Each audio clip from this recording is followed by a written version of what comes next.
Bonjour tout le monde, Ange médium des Balkans. Merci pour vos pouces, pour vos partages, merci pour vos encouragements. Aujourd'hui, nous allons répondre à une question qui a été posée la semaine dernière concernant justement les capsules sur les pyramides et les Anunnaki. Donc, première question, est-ce que les pyramides étaient des générateurs d'énergie ?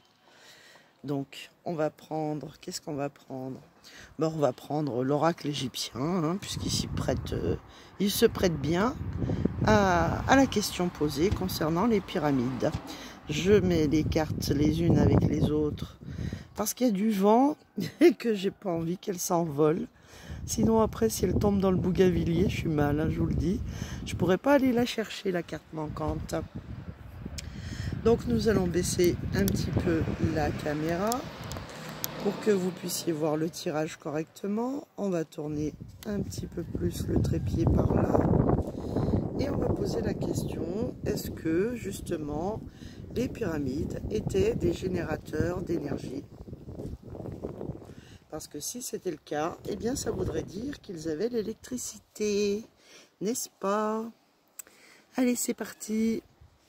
Les pyramides étaient-elles fabriquées partout dans le monde pour justement avoir de l'électricité? Voilà. Est-ce que c'était des générateurs d'énergie?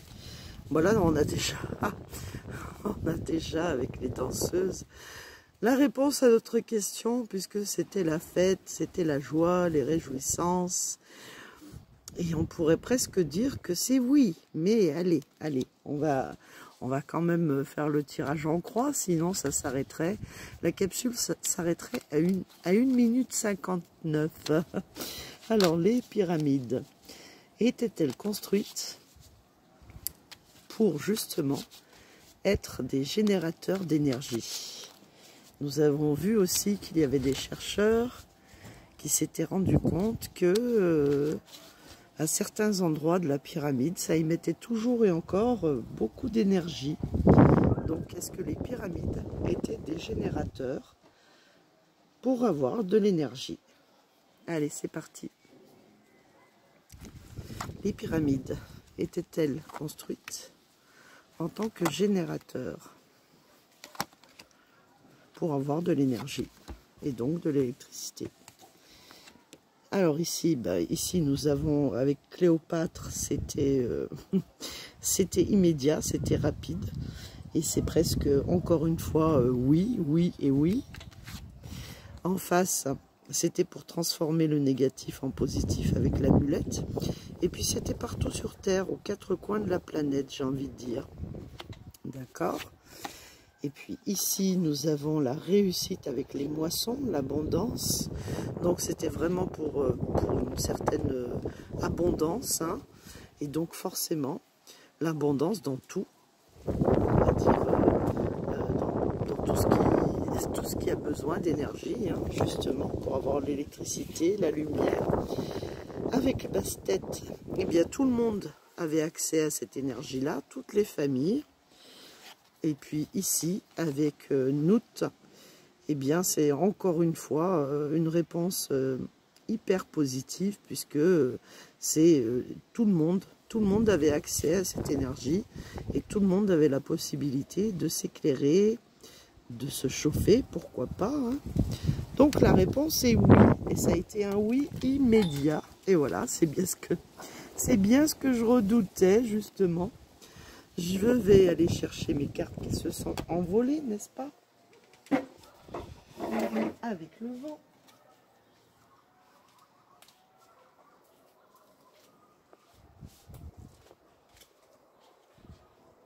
En espérant que j'ai pas perdu des cartes du tarot de Marseille.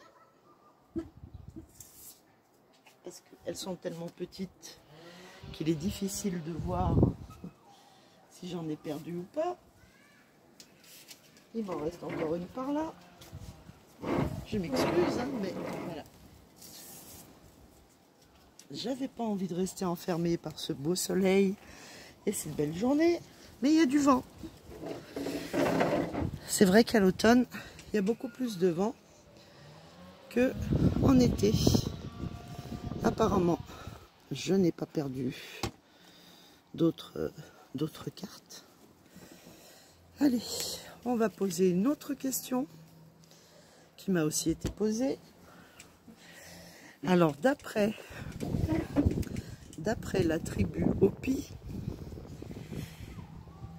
il disait que les Anunnaki étaient venus des Pléiades. Alors nous allons poser la question, puisqu'on sait que c'est les Anunnaki qui ont construit les pyramides, nous allons poser la question, est-ce que les Hopi avaient raison? Et effectivement, est-ce que les Anunnaki venaient des Pléiades? Allez, c'est parti.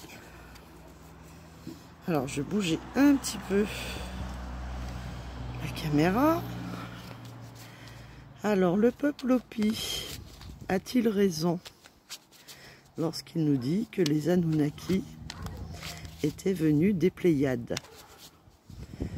Le peuple Hopi a-t-il raison lorsqu'il nous dit que les Anunnaki étaient venus des Pléiades?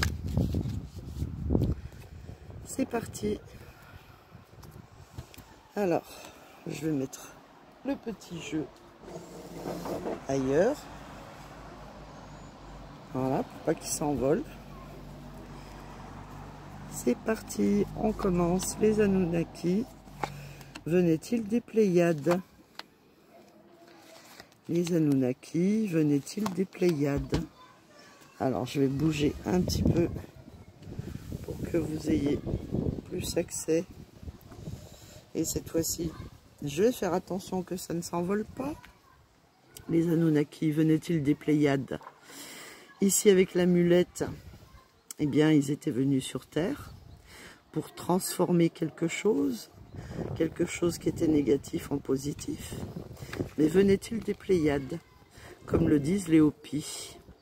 Ici, avec Selkis, ils avaient affaire à justement une espèce d'isolement et de solitude. Ils se sentaient un petit peu seuls. Et peut-être que justement, les personnes qui étaient venues avec eux, comme le dit la Bible éthiopienne, ils n'avaient pas envie de travailler pour eux, hein, donc c'est pour ça qu'ils ont créé les humains. Mais venaient-ils des Pléiades? Avec l'armée, ils étaient, on va dire, assez nombreux à descendre sur Terre, parce qu'ils avaient effectivement besoin d'or, de cuivre ou autre, pour ramener ces métaux sur leur planète, parce que c'était une question de survie. Mais l'armée peut aussi représenter la fameuse bataille qui a fait qu'ils sont repartis. Mais sont-ils repartis dans les Pléiades? Ben là, avec la croix de vie, vous avez la réponse positive. Et puis vous avez Ankh, qui a la clé du pouvoir, mais qui est une carte très très positive et qui veut dire que effectivement les Indiens Hopi avaient raison, ils venaient bien des Pléiades et ils sont partis parce que il y a eu un conflit. Alors le conflit, ça peut être entre les deux frères, Enki et Enlil, comme ça peut être un conflit avec une autre race extraterrestre qui a fait qu'ils sont partis. Mais on va pas reposer la question concernant les Anunnaki. Là, on voulait juste savoir si les Indiens Hopi avaient raison. Donc, les Indiens Hopi nous disent aussi que il y avait justement que ces êtres-là, ils vivaient sous terre, donc et qu'il y a aussi un monde souterrain. Donc, nous allons poser la question, est-ce que justement les Anunnaki vivaient sous terre, ou est-ce que c'était une autre race qui ressemblait à des insectes, comme des fourmis par exemple, hein, ou des sauterelles, ou est-ce que les Hopis avaient raison lorsqu'ils disaient que il y avait une autre race qui peuplait la terre, mais sous terre?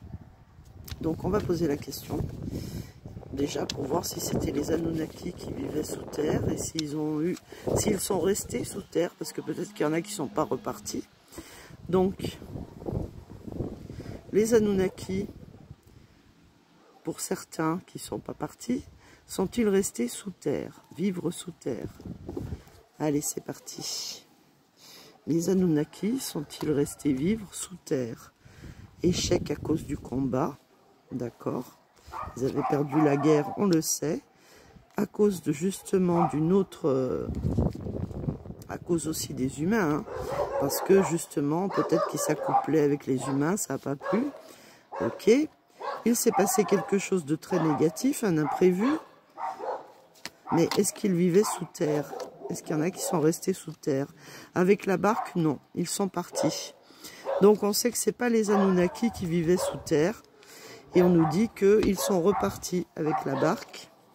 Et que, vous voyez, ils sont repartis sur leur planète. Là, il y a un personnage gelé avec une autre planète. Donc, on va poser une autre question. Est-ce que les reptiliens, qui pourraient ressembler à des fourmis géantes, si on peut, on les appelle les reptiliens, comme ça sera plus clair pour tout le monde, mais est-ce que cette race extraterrestre, qui ressemble à des fourmis, est-ce que elle est présente sous terre? Est-ce que cette race extraterrestre, on va dire intraterrestre, est-ce que cette race intraterrestre vit sous terre actuellement, comme le prétendent les Indiens Hopi? Alors, est-ce que cette race qui ressemble à des insectes, à des fourmis géantes, vit encore et toujours sous terre actuellement? Alors, ici nous avons le triomphe avec Anouket, d'accord. En face, nous avons l'amulette, qui veut dire que, à cause de ce qui se passait sur terre, eh bien, ils ont certainement dû se cacher sous terre, ok. Mais est-ce qu'ils sont toujours présents? Ici, nous avons la trahison, le piège, les fausses promesses avec Nephthys, ce qui veut dire qu'ils étaient en danger, peut-être qu'ils avaient peur d'être piégés pendant cette guerre, ou peut-être pendant justement cette guerre qui a provoqué, on va dire, un déluge. Alors, est-ce qu'ils sont présents? Ils se cachent. S'ils sont présents, ils se cachent. Est-ce que ce peuple fourmi est toujours présent sur Terre? La réponse est positive et on nous dit même que ça fait très très longtemps avec Mamisi qu'ils sont là et qu'ils se cachent. Donc nous avons un peuple qui ressemble à un peuple fourmi, à des fourmis géantes, qui vit toujours et encore sous terre. Ok. Eh bien, heureuse de l'apprendre, mais je ne vous cache pas que je le savais déjà, puisque ça fait très longtemps que je m'étais intéressée à tout ça, notamment aux Amérindiens, parce qu'ils ont beaucoup de connaissances et parce qu'ils étaient en communication avec eux.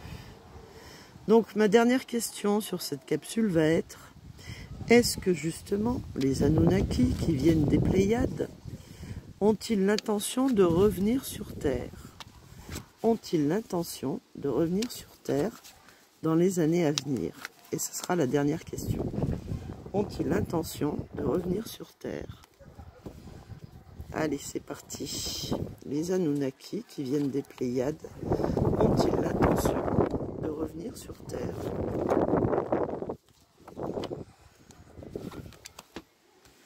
Alors, c'est en projet avec Mamisi. C'est en projet, mais pas dans les années, on va dire, proches. C'est un projet, mais lointain. D'accord? Mais est-ce qu'ils vont venir? Avec Osiris, il y aura justement, avant leur arrivée, ils attendent un renouveau sur Terre. Peut-être qu'ils attendent justement un nouveau déluge pour revenir et recommencer les choses autrement. Ok? Puisqu'on sait que c'est un éternel recommencement sur la planète. Ici, nous avons la transformation, le zodiaque. C'est pour effectivement transformer encore et toujours des créatures terrestres. Avec le zodiaque, on va dire que ça concernera beaucoup de c'est comme les signes astrologiques, et bien là ça concernera beaucoup d'êtres vivants sur Terre. Alors, ont-ils l'intention de revenir, les Anunnaki? Eh bien, pas dans l'immédiat, parce que pour l'instant, comme les cartes le disent, ils attendent un grand changement, quelque chose de nouveau, pour pouvoir revenir et refaire ce voyage ici sur Terre, ok? Et puis ici, avec Selkis, pour l'instant, ils se gardent bien loin de nous et de tout ce qui se passe actuellement sur la planète Terre. Voilà les petits loups, j'espère que cette petite capsule vous aura plu, que ça vous a donné des idées et des réponses surtout sur ce qui s'est passé, peut-être passé sur Terre. En tout cas, voilà, je vous fais des gros bisous, je vous dis à demain, merci pour les pouces, les partages et les abonnements. Bisous.